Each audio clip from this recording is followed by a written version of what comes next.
북유럽 국가들은 국제적인 조사에서 항상 행복지수 1위, 민주주의 지수 1위를 차지합니다. 특히 핀란드에서는 선거철이면 곳곳에 어마어마한 양의 벽보가 붙어 있는 것을 볼 수 있는데요. 권역별 비례대표제와 다당제를 실시하기 때문입니다. 핀란드를 비롯한 북유럽 정치 문화의 중요한 특징은 합의 민주주의입니다. 합의가 정치의 기본 방식이 될 수 있었던 배경은 무엇일까요? 네, 핀란드, 스웨덴, 덴마크를 비롯한 북유럽 민주주의 국가들은 강한 그 정당 중심의 대의민주주의 시스템을 발전시켜 오고 있습니다. 19세기, 20세기를 거치면서 근대 산업사회가 발전을 하게 되고 또 보편적인 선거권에 기반한 대중민주주의가 발전을 하게 되죠. 그런데 이 과정에서 이들 국가들은 선거제도로 정당별 득표율에 따라서 국회 의석수를 배분하는 비례대표제를 실시를 해오고 있습니다. 훨씬 다양한 정당들의 후보들이 한 선거구에서 뽑히게 되고요. 또 국회에서도 다당제에 기반한 의회 시스템이 발전을 하게 됩니다. 그리고 이와 같은 조건에서는 한 정당이 절대 과반수를 획득하기가 굉장히 어렵기 때문에 대부분 여러 정당들이 연합을 해서 정부를 구성을 하게 됩니다. 그리고 의회가 총리를 선출을 하게 되는 것이죠. 그래서 여러 정당들이 연합해서 한 정부를 운영하는 과정에 서로 자신들의 정책 프로그램들을 협상하고 타협하고 조율해서 공통의 정부 프로그램들을 만들어내게 됐죠. 그리고 이 과정에서 합의민주주의적인 요소들이 발전을 하게 됩니다. 합의정치 또는 합의민주주의라고 저희가 표현을 하게 됩니다. 그래서 북유럽의 기본적인 민주주의와 정치제도의 특징은 이런 전면적인 권역별 비례대표 선거제도와 다당제적인 정당 체계에 기반한 합의적 민주주의 또는 합의정치 시스템을 운영해 오고 있다. 이렇게 말씀드리겠습니다.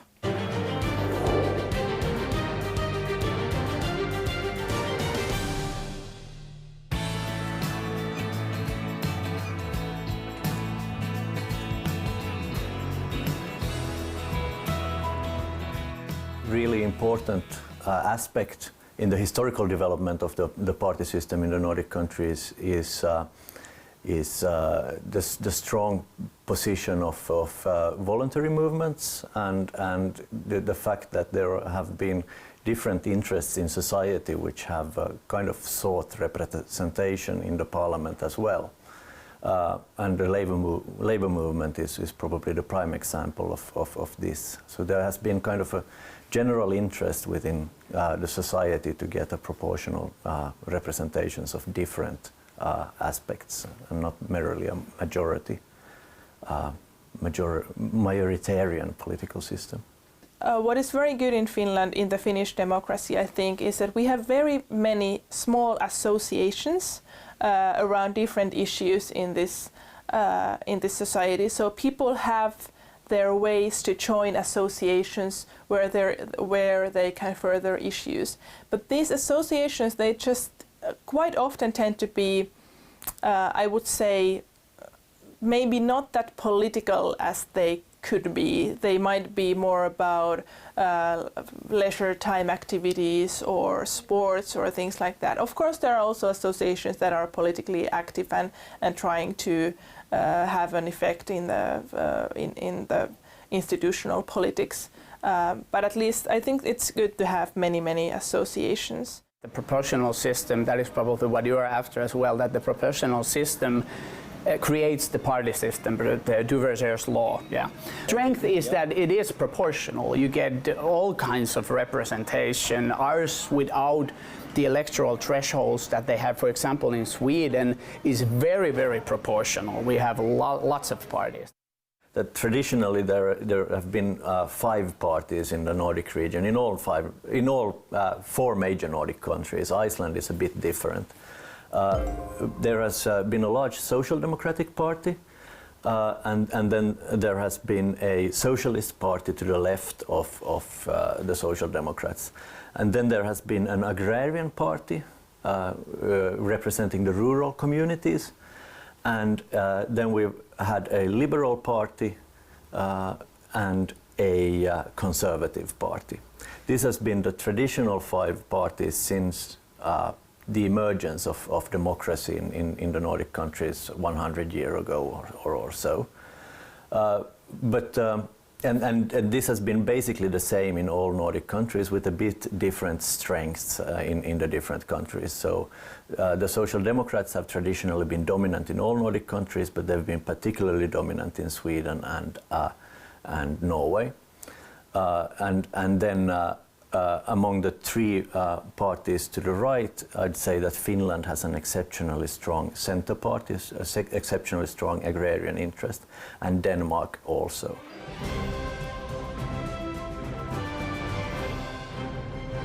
So it's a very traditional European party system, which for the very long time was also very stable.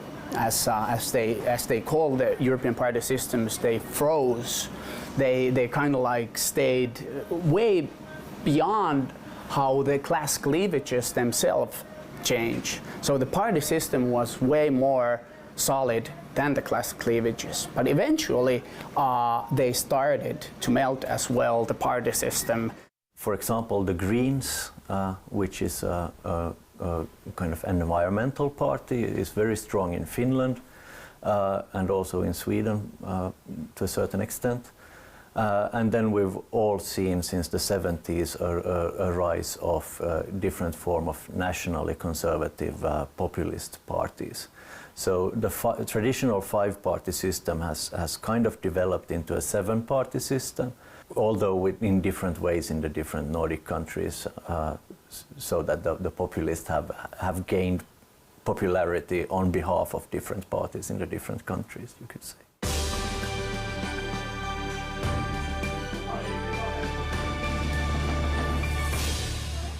We are now in this party office of the Finnish Social Democratic Party. The party is almost 120 years old, so in next year we are going to have the anniversary in next August. So there are plenty of traditions in the party. We are having approximately, I think, 30,000 members in the party, and we are represented in the parliament. There are 200 seats in the parliament, and now we have a group there which is consisting 35 members of the parliament. So day after tomorrow having a new elections in Finland, and I hope that we're able to reach a position as the biggest party in Finland, which could bring us maybe from 44 to 49 seats, hopefully. But it's of course very much unclear, because most of the people have not decided whom they are going to vote, and my estimate is only based on these Gallup polls which has been done among the audience during this last week's time. But the situation is very exciting.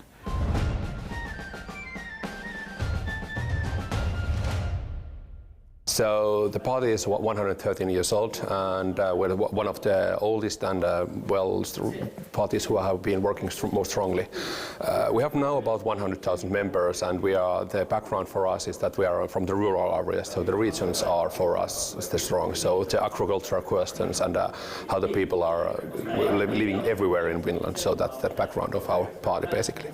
But other way, of course, 4 years ago, Finland wasn't doing so well. So we have been, as a Prime Minister party, we have been doing our best, and of course some of the people are feeling that the solutions that we have made, they have been quite hard and difficult, and so on that way that we are facing some difficulties to gain the support from the voters again in these elections. 지난 4월 14일 실시된 총선에서 중앙당은 결국 18석을 잃고 4위로 밀려나는 참패를 겪었습니다. 반면 3인당은 기대엔 못 미쳤지만 총 40석을 차지해 20년 만에 제1당에 올랐는데요. 총선이 끝나면 새로운 정부 구성이 시작됩니다. We are going to introduce a list of questions, maybe not so many questions, maybe 5 to 10 maximum, and ask the other parties that how do you see. Example, the question theoretically could be that how do you see what Finland should do to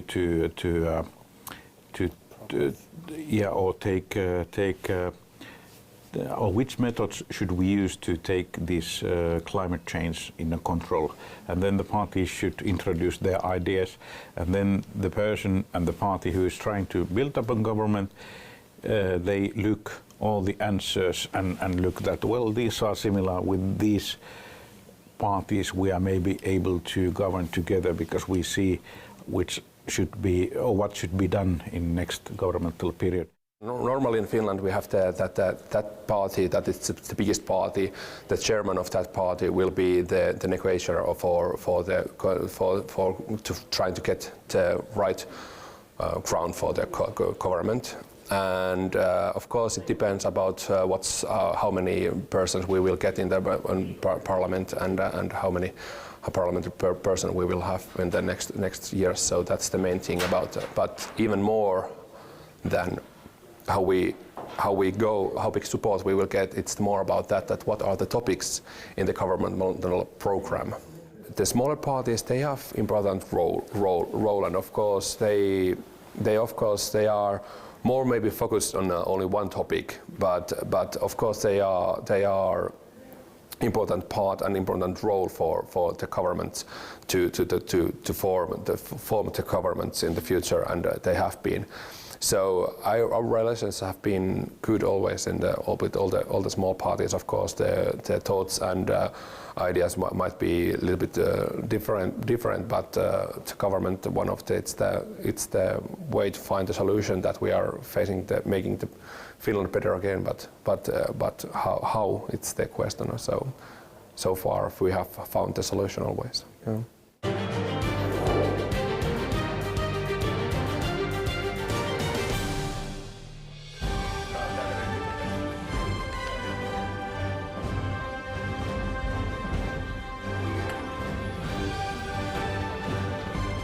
Let's say that the Finnish election system, the good thing about the Finnish election system is that it's very easy to understand, because you only vote, you only select a candidate from the party list and write down the number of the candidate.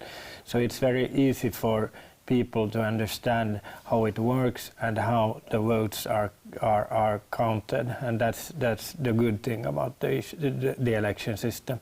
The bad thing, I would say, that the cons about the system is that people do not necessarily understand when they vote for a candidate that the vote also goes to the political party. So sometimes you hear that people say that I like this particular candidate, but I don't like the party.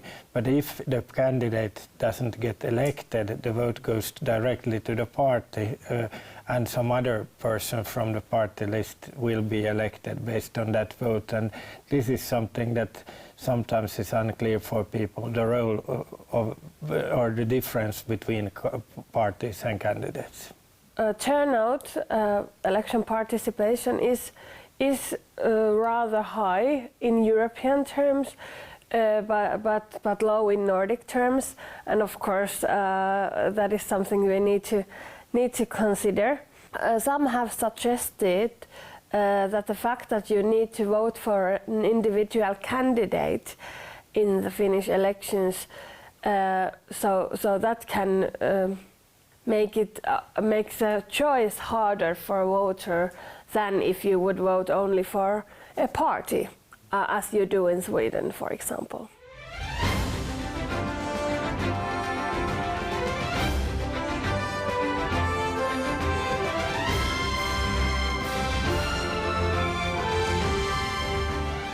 Is the fact that we vote on individuals and parties at the same time. So it's a real hassle to find an individual candidate that you want to vote on, and it's easier in Denmark, Norway, and Sweden when you only have to pick a party that you sympathize with. That is probably the main reason. In some sort of way you get stability. It's because everyone has to cooperate with other one to build up a coalition government. Then you have this kind of like a consensual culture of cooperation all the time going on. In a way, when you have many parties involved, that sort of decision making can become easier, but in Finland at least it has been quite hard to make any kind, because you have to, there are particular interests of the parties which you have to, all the time you have to please them.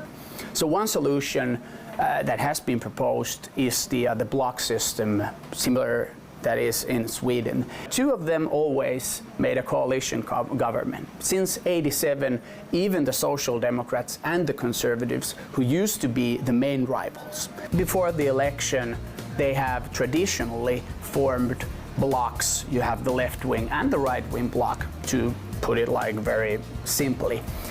So they team up before the election. They basically propose a program which will happen if we win, and they will stay together as a team. The Finnish coalitional system is completely different.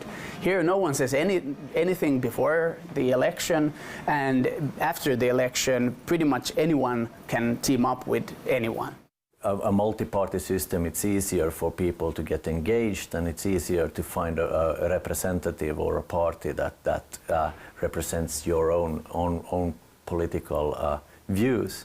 In my opinion, it doesn't really matter what the system is. So a functioning democracy can be built in many different ways, but it is really important to look at the indicators, whether people are participating, whether their voice is really heard, whether it is equal. I think the main problem is not even the parties, how many of they are. I mean, if you look from the dictionary, democracy refers usually to pluralistic democracy, which means that there are many kinds of opinions over a matter. But at some point of history, it started, at least it appears that it started to mean something else than the pluralist idea of democracy or society, that you have many kinds of opinions. Now that we have many kinds of opinions, people are horrified, or at least some of the people are horrified. I'm not sure it's a bad thing. I think it could be also interpreted as vitality of democracy, that democracy really works because it allows all kinds of opinions to come forward if there are those kinds of opinions. 일반적으로 정치학자들은 다당제 정당 체계가 너무 이렇게 폭넓게 존재하는 경우에 중도적인 합의를 창출해내기가 어렵고, 선거에서도 정부에 대한 책임성을 묻는 것이 쉽지 않다라는 문제점을 또는 우려를 지적해 왔습니다. 핀란드의 경우도 20세기 초반에는 굉장히 파편화된 어떤 정당 체계 때문에 극단적인 갈등과 대립이 벌어진 적도 있는데요. 그러나 20세기 중반 후반을 거치면서 특히 중도 우파, 중도 좌파인 중앙당과 3인당을 중심으로 연합과 합의 정치가 발전을 하게 되면서 그와 같은 우려들을 불식시켜 왔다, 이렇게 말씀을 드리겠습니다. 그래서 제가 핀란드에서 유학 생활을 하면서 여러 해 살아보고 또 정착 연구를 하면서 느낀 점이 많았는데요. 특히 이 비례대표제의 원리는 매우 인상이 깊었습니다. 저는 비례대표제가 비단 선거제도와 국회의원 의석수를 배분하는 하나의 전문적 기제일 뿐만 아니라 나아가서 핀란드를 비롯한 북유럽 사회 전반에 사회 구성 및 운영의 원리가 아닌가, 이렇게 생각을 했습니다. 그래서 사회에 존재하는 다양한 집단, 그룹, 또 개인들의 이해관계나 관점, 정체성 등등이 정치적인 영역에서 또는 의사결정 과정에서 충분히 비례적으로 반영되어야 된다는 그 원리가 포함되어 있다, 이렇게 생각이 됩니다. 승자 독식이나 이념 대립보다는 서로 화합하는 문화와 작은 것도 놓치지 않고 다양한 가치를 비례적으로 온전히 반영하려는 정치제도. 바로 북유럽 선진 민주주의의 비결이 아닐까요?